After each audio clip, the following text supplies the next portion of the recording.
السلام عليكم ورحمة الله وبركاته. بسم الله الحمد لله والصلاة والسلام على رسول الله وعلى آله وصحبه ومن والاه. رب اشرح لي صدري ويسر لي أمري واحلل عقدة من لساني يفقهوا قولي. Mes frères et sœurs, la fin de l'année est une période où on voit et entend de la bouche de certains musulmans et musulmanes des choses plutôt étonnantes. On se souhaite un joyeux Noël ou une bonne année, et je me suis dit qu'il serait bien d'éclaircir la position de l'islam face à ces défaites. Notre thème aujourd'hui, avec l'aide d'Allah Azza wa Jal, est Noël et le jour de l'an. Ce thème sera divisé en 5 parties. La première partie, la préparation de Noël et son origine. Deuxième partie, le statut religieux de Noël et du jour de l'an. Troisième partie, notre position vis-à-vis de Isa alayhi salam. Quatrième partie, le nouvel an. Cinquième partie, l'identité du musulman. On attaque la première partie, la préparation de Noël et son origine.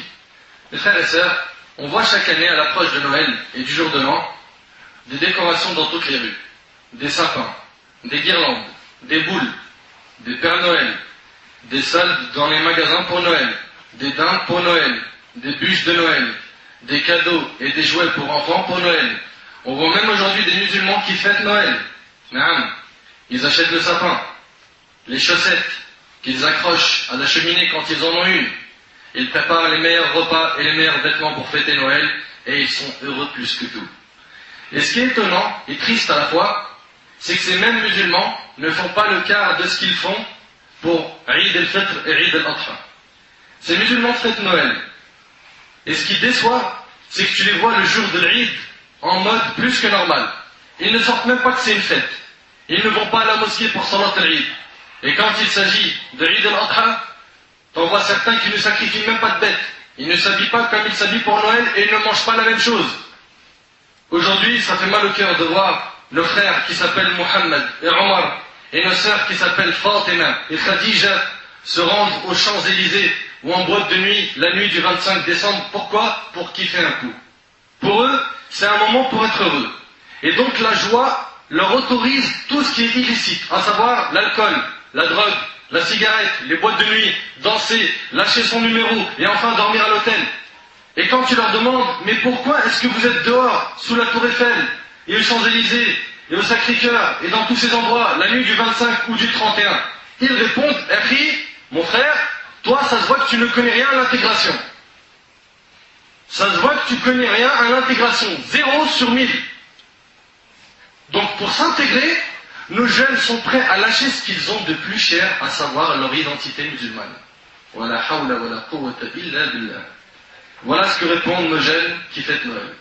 Quant aux parents, quand tu leur demandes pourquoi fêtez-vous Noël, ils répondent pour faire plaisir aux enfants et pour qu'ils ne soient pas frustrés en voyant les enfants des non-musulmans avec des jouets et des cadeaux. Donc les parents ils disent, nous si on fête Noël, c'est pour que nos enfants, ils soient pas tristes. Ils ne vont pas à l'école, tous leurs amis avec des cadeaux, et eux ils n'en ont pas. Donc cette raison leur donne le droit de mettre un sapin à la maison. Naam, il y a des musulmans qui mettent des sapins à la maison. Certes, ils sont minoritaires, mais ils existent. Des guirlandes, des boules, et d'y attacher des cadeaux en mentant à leurs enfants, en leur faisant croire que le Père Noël est passé. Ces parents musulmans cherchent tous, de manière générale, à éduquer leurs enfants du mieux que possible. Oui ou non? Tous les parents, ils cherchent à ce que leurs enfants ils soient bien éduqués. Et hélas, ils mentent à leurs enfants en leur annonçant que le Père Noël va passer, qu'il est venu et qu'il a donné ceci et cela en cadeau. Mes frères et sœurs, à quoi ressemblera une génération qui a des parents qui mentent à leurs enfants? Répondez-moi. Selon Ibn Mas'ud radiyallahu anhu, le prophète alayhi salatu wassalam a dit: la sincérité mène à l'obéissance à Dieu et à la bienfaisance. L'obéissance à Dieu et la bienfaisance mènent au paradis. L'homme ne cesse pas de dire la vérité jusqu'à ce qu'il soit inscrit auprès de Dieu comme absolument véridique.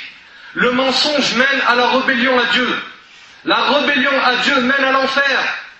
L'homme ne cesse pas de mentir jusqu'à ce qu'il soit inscrit auprès de Dieu comme grand menteur, rapporté par le Bukhari et Muslim.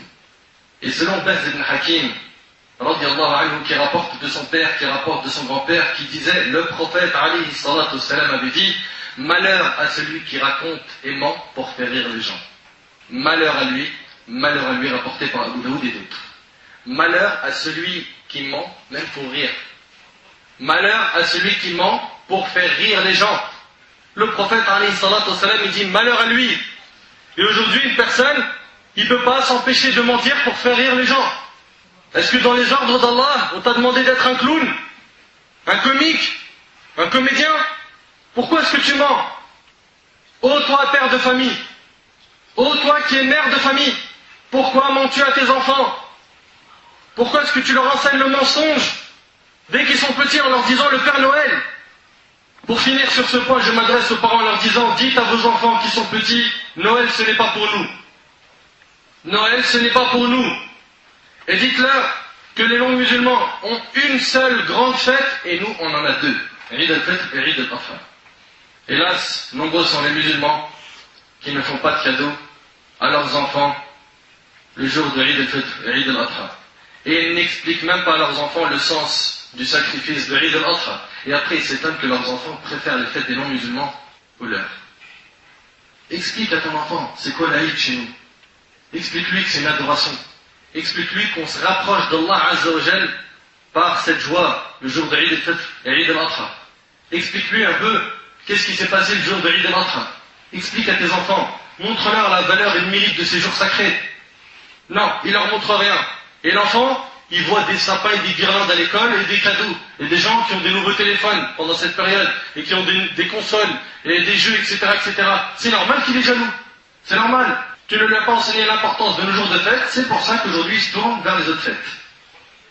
Le jour de l'Aïd, certains musulmans ont même honte de demander un jour de congé. Et ça, c'est un grand souci. Ils ont un complexe d'infériorité. Alors tu vois les Français, athées ou autres, qui te disent non, moi je ne fête pas Noël. Pourquoi? Parce qu'il n'est pas d'accord. Il dit je suis pas d'accord. C'est un athée, il dit je suis pas d'accord. Lui, on va pas le pointer du doigt. On lui dira rien. Mais quand il s'agit d'un musulman qui dit je fête pas Noël, oh, l'intégriste, l'extrémiste, terroriste, tout ce qui finit par iste, c'est un ouf. Fête Noël mon pote, intègre-toi pas à la société. Ça c'est quand ça touche aux musulmans. Un non-musulman il fait ce qu'il veut, il n'y a pas de problème. Chacun, mes frères et sœurs, doit connaître ses valeurs. Tu es un musulman, tu dois suivre une certaine morale, une éthique, un comportement. Cela ne veut pas dire qu'on va agresser les non-musulmans parce qu'ils fêtent Noël. Ou on va se comporter mal face à eux. Non, c'est pas ce que notre religion nous demande. Il faut juste dire, moi je suis musulman, j'ai une religion, j'ai des principes, j'ai une conviction et j'agis en fonction de cela, c'est tout. Mes frères et sœurs, savez-vous quelle est l'origine de Noël? Depuis quand existe cette fête? Au 1er siècle de l'ère chrétienne, alors que la religion chrétienne se construit, la fête de Noël n'existait pas. À la base, au début du christianisme, le mot Noël n'existait pas. Il n'y avait pas de fête de Noël. Ça n'existait pas.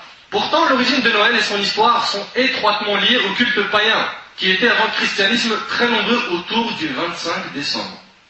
Dès le 1er siècle, après Jésus-Christ, on célébrait à Rome le culte de Mitra, d'origine persane, importé à Rome par les légionnaires romains. Mitra était la divinité perse de la lumière. On fêtait le 25 décembre pour le solstice d'hiver la naissance de Mitra. Donc le 25 décembre, pour les païens, les mouchriquins, les polythéistes, c'était quoi? La naissance de leur déesse Mitra, qu'ils adoraient. Le 25 décembre, concentrez-vous bien sur ce passage. C'est l'histoire et l'origine de Noël. Savez-vous ce que veut dire Noël? Certains disent qu'il pourrait venir du latin natalis, disent qui signifie jour de naissance. Fêter un anniversaire de naissance, regardez bien, fêter les anniversaires, pour les musulmans qui disent faire un anniversaire, c'est halal, haram, bid'a hasana, bid'a sayyi'a, c'est autorisé, c'est pas autorisé, certains savants, à la télé, à la radio, sur Mars, sur Neptune, c'est quoi la vie juridique? Ben écoutez bien, pour ce qui est des fêtes d'anniversaire, fêter un anniversaire de naissance ne faisait pas partie des traditions juives. Déjà, ça n'existait pas chez les juifs. Ça n'existait pas. Et chez les chrétiens, ça n'existait pas. Et d'un coup, chez les musulmans, ça existe. Et quand tu leur demandes, c'est quoi la source? Ils disent, ben, le Mawlid al-Nabawi, mais le Mawlid al-Nabawi, c'est une bid'a, c'est une innovation aussi. On en a fait un dars. Alors ils disent qu'à la base, chez les juifs, il n'y avait pas d'anniversaire. Car ces pratiques étaient d'origine païenne. Les premiers chrétiens les ont rejetés jusqu'au 4e siècle de notre ère. La fête de Noël n'existait donc pas au début du christianisme. C'est seulement à partir du 2e siècle que l'Église a cherché à déterminer dans l'année le jour de la naissance de Jésus sur lequel les évangiles ne disent rien.